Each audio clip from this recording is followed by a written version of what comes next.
name's Robert. I'm living with severe haemophilia A. Currently, I am involved with a charity, an HIV charity. That's the biggest thing I'm actually currently doing.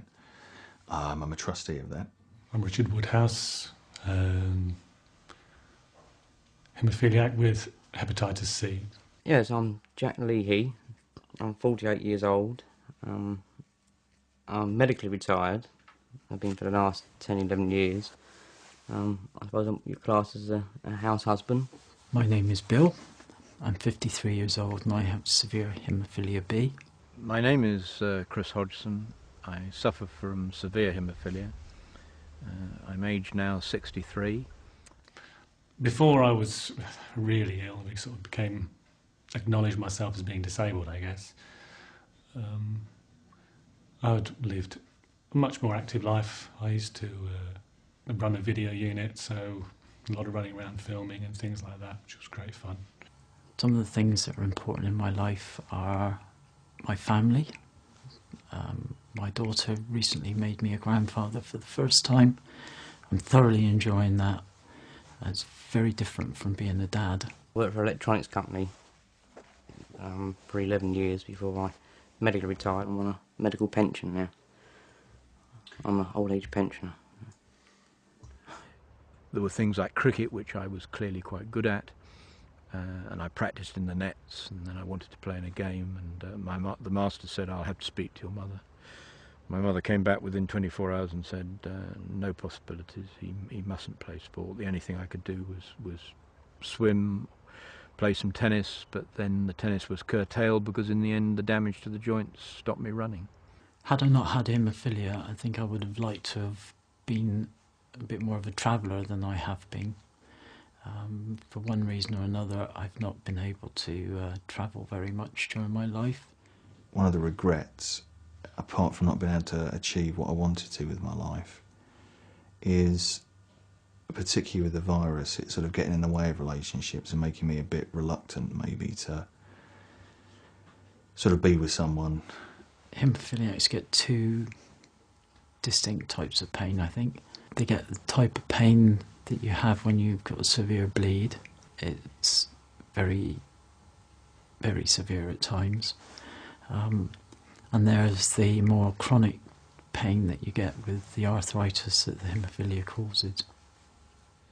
The main pain that I suffer from now is the awful nagging pain or sort of severe pain that I get from my joints when I walk. They have deteriorated through the years. My knees are fixed now, so that's not so bad. But like today when I'm fishing, by the end of the day, even though I enjoy the fishing, my ankles are absolutely had it, knackered as it were. Back, lower joints, which are my ankles completely had it. On my back, my neck, and up until recently, my elbows are starting to take the strain now. My left ankle is the most damaged. I've got about 50% movement. My right ankle isn't quite as damaged, but I get quite a lot of pain from there. A type of arthritic pain. At the moment I can feel an ache in my kidney. My knee, where I've just had a joint replaced, is sort of clenching me. My ankles are a bit sore. That's what I'm having now, this minute. No, mornings are worse for me when I wake up. I have trouble even sitting up in bed without being in a lot of pain. When I wake up, I stuff my face with painkillers, 2 or 3 cups of tea, half a dozen cigarettes, and I'm ready to take on Rambo. It can really eat into your sleep time, and that ruins the rest of the day, really. I think it's the knowledge every day that sometime during the day, and particularly if you're very busy or very active, that the pain will have some effect on you. It can make you feel very, very black indeed. The problem is that it can happen in a way that you're not aware of. It's not like, 1 minute you're down and next minute you're up, or at least not for me. I've found in the past that I just find myself getting deeper and deeper and deeper into darkness and being more and more blue. Sometimes I'm fighting the pain. I mean, I get up and sometimes and I'm almost in tears because I'm in so much pain. But if I find myself I don't do it, then what's the point? Or what's the point in just sitting there and just being a cabbage?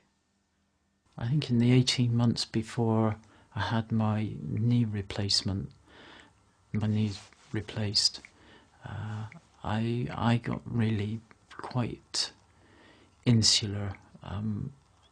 It was difficult to get about. I couldn't walk very well. I couldn't drive terribly easily, so it was very difficult to get out. Later in life, I'd been working on a car and I banged my hand, and it was bleeding. But I'd been invited to go fishing that evening, and I went fishing, caught a trout. But by that time, the pain was getting worse and worse. It made me very grumpy. It made me very depressed. Very depressed. But the pain was so bad, so intense, that the only way... I didn't know what to do. You didn't know really what to do. So I poured a bowl of boiling water and I plunged my hand in it.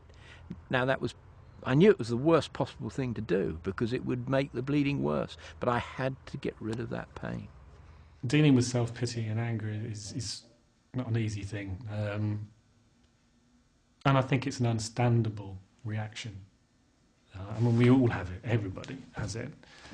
But when you feel like you're sort of removed from life through your illnesses and so on, like I do, obviously the self-pity can really get hold of you. And it will never, ever go away, and it's always in a danger that you might go in there. But I try to be positive and try and get on with what I've got. It's not helpful to be negative about your pain at all, to think that there's nothing you can do about it.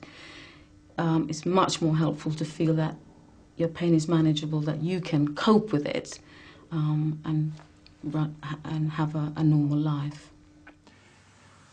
I survived bloody 15 years before there was any drug therapy.